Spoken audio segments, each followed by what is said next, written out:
What's up guys, Eric Vasquez here from teachmetodesign.com, and in today's video I'm going to be showing you how to create some cool 3D text effects from scratch in Adobe Illustrator.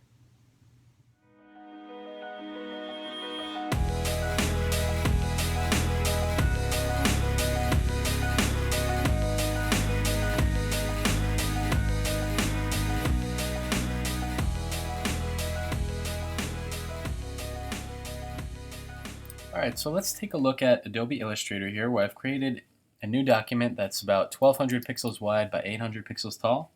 And I'm just going to grab my text tool by pressing T on the keyboard and type out a few letters here. Let's just call it neon, something super original and creative, of course. But to do this kind of technique, I'm going to use a heavier font. Let's try something like Gotham, which is a really good font. One of the reasons I like it is because it has so many different styles to choose from, and I'll show you what I mean. So starting off with Gotham Ultra, I'm going to hold down the Alt and Shift keys and drag a copy down, and then change the style from Ultra to, say, light, or maybe even thin. Okay? Now the reason that I'm doing this is because we want to have kind of an inline effect where we have letters inside of letters. What I'm going to do with this light style selected is press D on the keyboard to get a white fill, and for the stroke I'm going to choose none, and then I'm just going to move this on top of my other letters. Now we need to shrink it down a bit, so let's go ahead and press Command Shift and the left caret a couple times. I'm just tapping this to reduce the size, and then we'll try to center it inside of the letters here. So as you can see, we need to add a little bit of space so that we can center each of these letters individually. Alright, so to do that, I'm going to move my cursor first in between the N and the E, and then press Option and the right arrow key a couple times. Do the same thing between the E and the O, right? And then the same thing between the O and the last N. Alright, so you end up with something like that. Okay, now what I'm going to do is select my letters in the front and come up to the Type menu and choose Create Outlines, and then press Command 2 to lock it. Now I'm going to select my text in the back, and you'll see that I have a solid black fill, so I'm going to click and drag on that to create a stroke of the same color. Now over here in your stroke panel, which if you don't see this you can get to by coming to the window menu and choosing stroke, I'm going to add or increase the weight rather to something around maybe not 16, but let's try like 12, something like that. Okay, and then we're going to do the same thing. Come up to the Type menu and create outlines, but this time we're going to expand it. So while you still have that selected, your fill and your stroke, come up to Object and choose Expand, and with fill and stroke both checked off, hit OK. Now from here you can come over to your Pathfinder, which again, if you don't see this here, you can get to from the window Pathfinder, from the window menu and choosing Pathfinder, and then we're just going to choose Merge. Alright, now from here I'll go to Object, Unlock All, and now I have basically this inline kind of effect where I've got my main letters with a thinner white letter inside. Alright, which is exactly what we want. So I'm going to select both of these together and just bring it down here a little bit, and we'll come back up to the Object menu and choose Transform Shear. Alright, check off the little box here that says Preview and change the axis to vertical, and then put in a value of about maybe -5. Yeah, -5 is pretty good. Let's go with that. Hit OK. Alright, and then we've got kind of this cool tilt going on here. So what I'm going to do next is actually bring these letters up a little bit. I know you're not supposed to squish letters really here, but I don't want to have these so close to the edge. And from here, what I want to do is select my black letters, press Command C to copy, and Command F to paste in front. And then we're going to press Command F one more time, and now hold down the Shift key and type and press the down arrow and the right arrow to kind of offset it like that. Alright? Now we need to come up to Object, Arrange, and send it to the back, and then hold down the Shift key and select the copy all the way in the front. Now from here what we're going to do is blend these together. So come up to the Object menu while you have both copies selected and choose Blend Options. And then we want specified steps with kind of a high value, maybe around 170 or so, and hit OK. And then you can come back up to Object, Blend, and choose Make, or you can press Command Option Shift B. sorry, just Command Option B, and that'll do the trick. All right, and then we're going to send this to the back by coming up to Object, Arrange, Send to Back, like so. And then we can just select all of this and just move it to the left a little bit so that it's more centered. Okay, and we're in pretty good shape. So now we have our black letters in the front, which I think I'm going to change the color. So I'm going to come over here to my swatches and maybe choose like a dark red. Oops, it looks like I have a stroke. So if I press Shift X, or just drag that there and then choose none for the stroke, I can make that my fill color. And as you can see, the inside of the O is filled. So I'm pressing A to get my direct selection tool, clicking inside, and then just deleting that. All right, just so I can see what's going on here. So now I can select this extruded kind of text in the back that we made a copy of.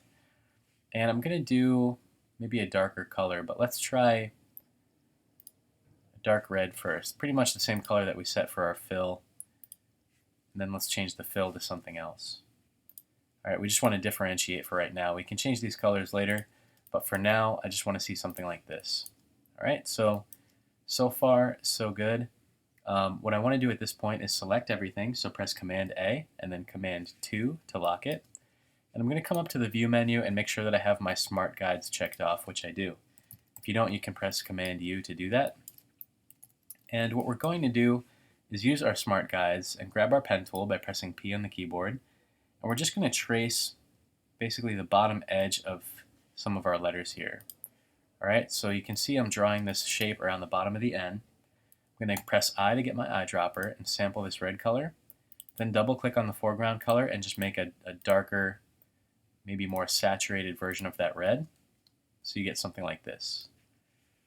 Okay, and we're going to do the same thing around the bottom edge of the rest of these letters.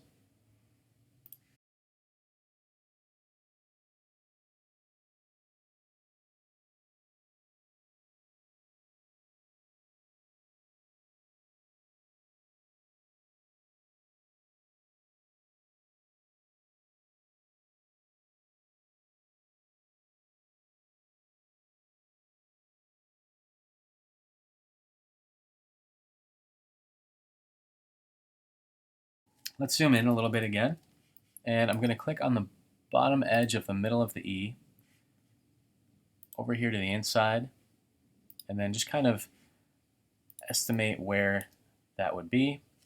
Zoom out a little bit, and just try to look at the line below it to kind of follow that as a guide. Okay, and then hold Shift, come up here and close the shape. All right, maybe lower this a little bit. And it's okay that it's coming in front of these letters for right now. We're going to adjust that in a moment. All right, so just repeat what you did before on this top piece. All right, using the inside of the E as a guide. And I just pressed Shift and X in order to swap it from a fill color to a stroke so that I could see what I'm doing. And then I'll change it back. Okay, something like that. And let me just fix this point here. All right, and there we go. Now, in order to hide these parts, what I need to do is unlock all, come up to Object and choose Unlock All. And I also need to ungroup these because I just want to bring the O in front. I don't want to bring the entire group in the front, although I guess I could. Yeah, so we're just going to grab the blue and the white and then press Command, Shift, and the right bracket to bring those to the front. Okay, so now for the inside of the O, it's a little bit trickier because it's not a flat surface like our other letters. So what we're going to do instead is maybe make a gradient. All right, so I'm just going to draw a box using my rectangle tool and fill it with this darker red color. And then hold down Alt and Shift and drag a copy to the right. And then come over here to your gradient dialog box, which you can get to by going to Window Gradient if you don't see it over here. And then just click on the gradient fill.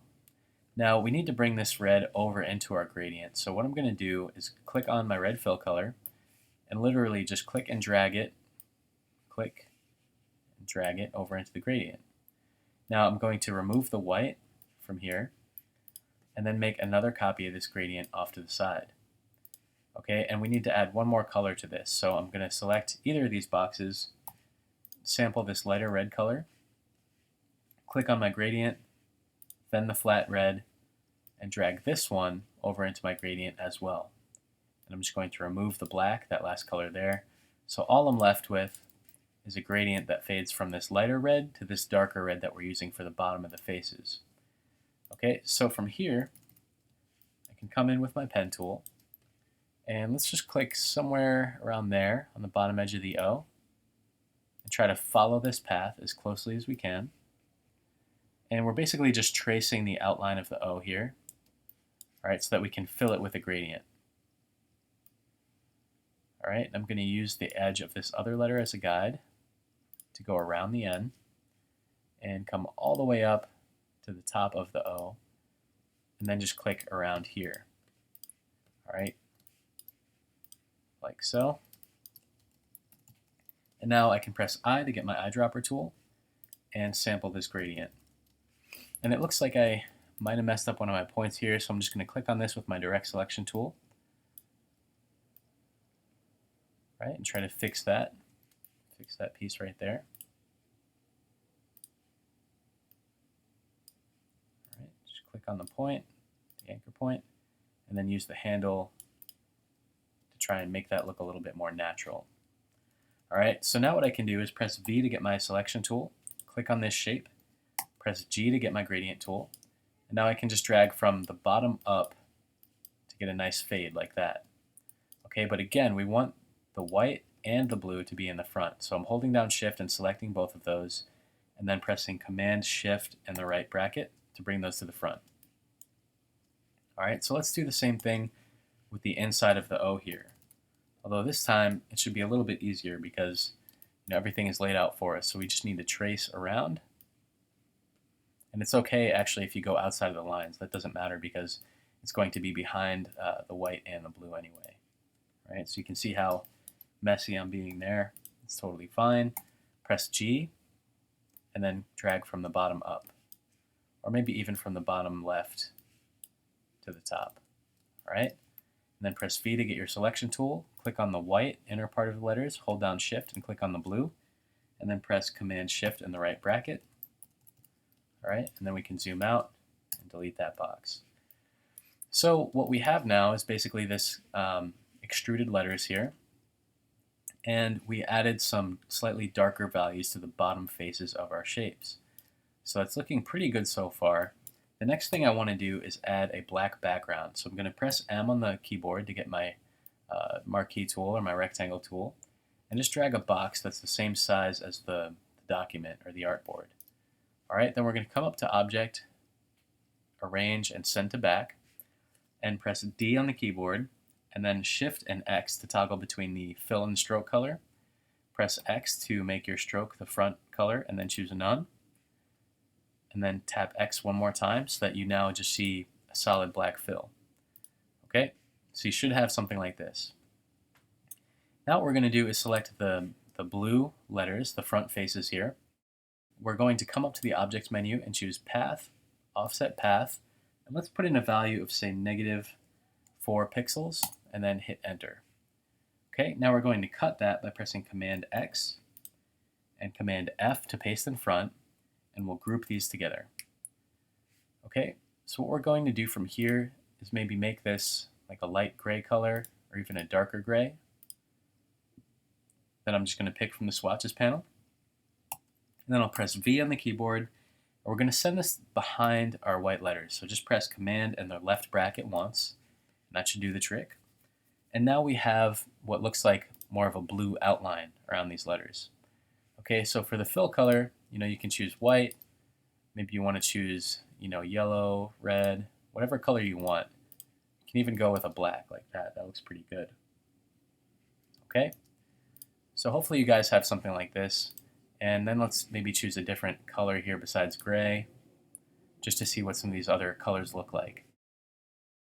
But you want something that's going to be kind of dark. So I'm just going to use maybe something from the swatches here, kind of a brownish gray color. And so far we're looking pretty good. Now for the inside of these edges, I kind of want this to look like it's inset a little bit. So I'm going to select the inside of this shape, this brownish gray color, and press Command C to copy it, Command F to paste in front, and then let's just fill it with black. So press D on the keyboard, then Shift and X, tap X to get the stroke and choose None, okay? And then select those letters, press Command C, Command F to paste in front, press D on the keyboard, and this time choose None for the stroke. Now what we need to do is actually offset this, so I'm going to press V to get my selection tool, and then hold the Shift key and tap down and to the right, and then hold down Shift and select the black copy behind it. So you should now have a white copy of your letters with a black copy selected simultaneously. Then we're going to come over to our Pathfinder, click on Merge, press A to get your direct selection tool, and select the white face of each of these letters while holding Shift, and then simply delete them. So now if I select, you'll basically be left with these kind of inner shapes here, these shadows. All right, we're going to come over to our transparency and then reduce the opacity to around 35%. Okay, so you have something like this. All right, and that kind of gives the illusion, it adds a little bit more depth and kind of looks like an inner shadow. Okay, so now what we can do is maybe change the color of this if you want to play around with that a little bit more, maybe make it even darker. Okay, something like that. And now for our inner letters, what we want to do is actually create a little bit of an outline here. So I'm going to click on my stroke color.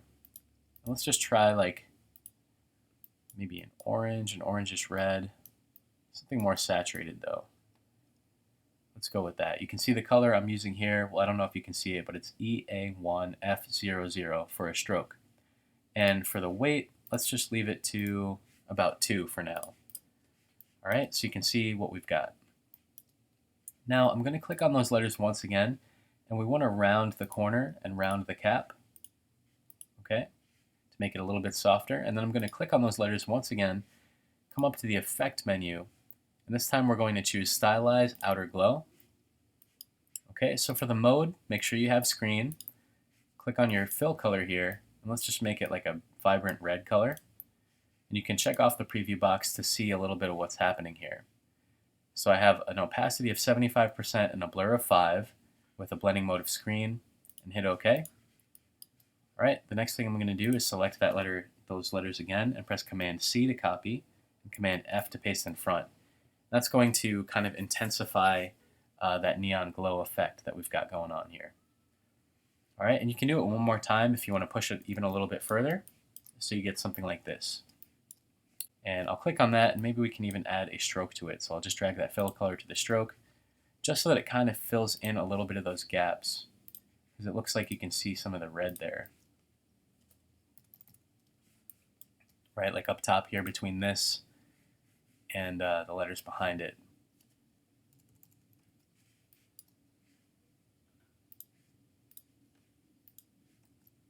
Right, so for some reason that's not really doing anything. So instead of adding a stroke, I'll just come up to the Object menu and choose Path, Offset Stroke, and just choose 1 pixel.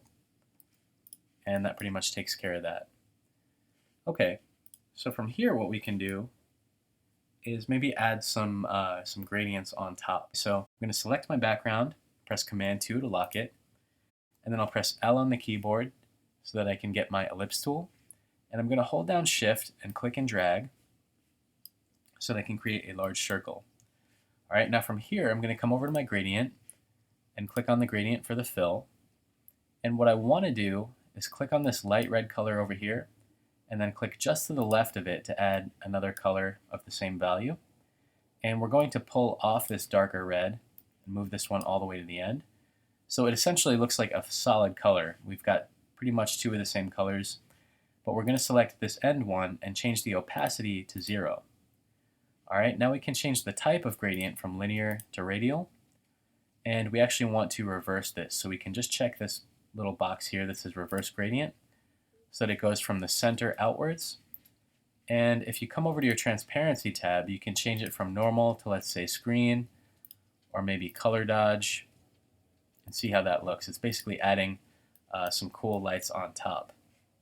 Okay, and if you want to come over to your gradient, you can modify these colors to make it a little bit more saturated and bright. And you can see how it's affecting your letters there. Right, something like that looks pretty cool. All right, and if you want to, you can also move this top slider in the middle here to constrict your radial gradient to a slightly smaller radius. But you can see it's fading from that red color to transparent, so it creates this really nice kind of colored effect. What we can do from there is click and hold down Alt and Shift, and then just drag a copy to the side. Press V on the keyboard to get your direct selection tool or your regular selection tool. And we can just play around with the size of this gradient. So if you want to, adjust the size of this, you can click on your scale tool and then maybe make it about 50% of the size and just kind of move these around and place them throughout. So, I'm kind of dragging copies around on top of these letters here. Right, and just seeing how that looks. Right, so pretty nice. You get kind of a cool looking effect there. And it definitely pushes the neon effect a little bit further. All right, and then I'm going to create the similar kind of effect for the background. So if I grab one of these gradients and just drag a copy to the side here, I'm going to create a new circle or ellipse, okay? And I'm going to send it to the back. So come up to Object, Arrange, Send to Back, and then press Command and the right bracket once so that it will come just slightly forward. Okay? So now these are going to be behind our letters. Okay? So I can select that, come back to the scale tool, and maybe this time I want to increase it by 200%. All right, and I can just move this around a little bit. And I can also come back to the gradient to change the colors. So instead of a red, maybe I want to have a different color behind it to help it kind of pop out. You can use a complementary color or something close to that color like that. And then just drag a copy off to this side. Play around with the placement of it. Maybe something like there.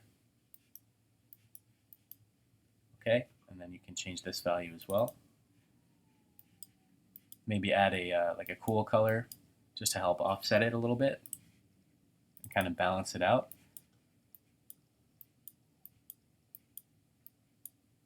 We're just kind of experimenting a little bit here, seeing what looks good. That looks pretty nice.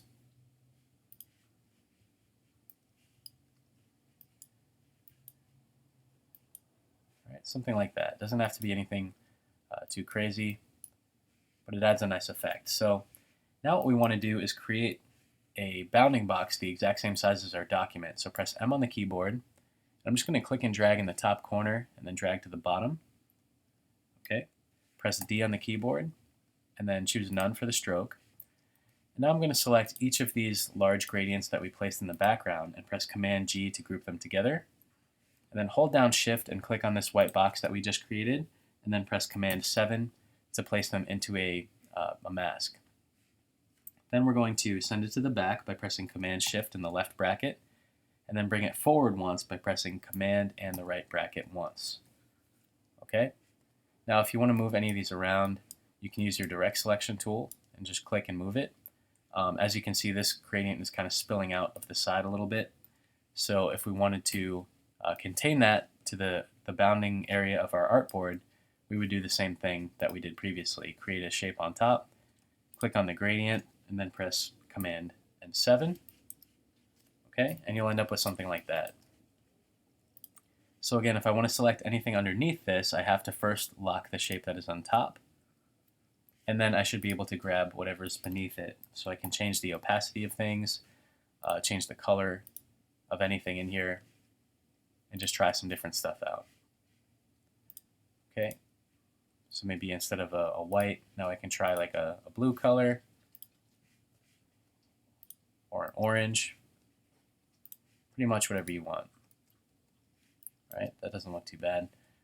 And I'm going to select this gradient here, lock that, because I want to grab the one in the background, this one that has a bit of a yellow-orange tint to it, and I just want to modify those colors a little bit more.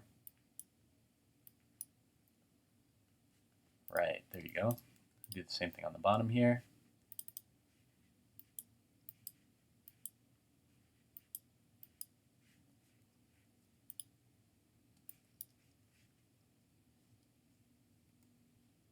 Okay. And just kind of playing around with these colors a little bit more to see what kind of effect it has on our letters.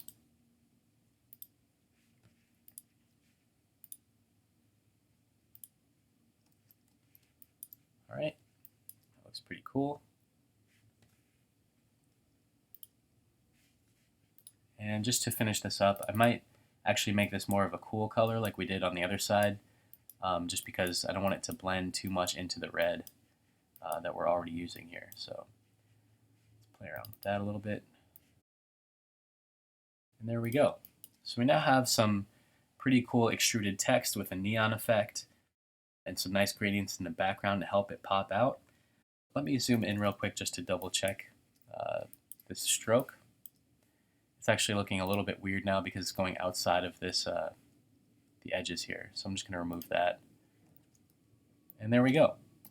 So it's a pretty cool effect. It's not terribly hard to do. It's just kind of a matter of knowing the steps. So hopefully that was easy for you guys to follow along with. I had a few people kind of asking me how to create this kind of neon effect in Illustrator. And yeah, hopefully you guys enjoyed the tutorial. If so, please comment and subscribe, and be sure to sign up for our email list. And as always, guys, thank you so much for watching. Thank you for your support, and we'll see you next time.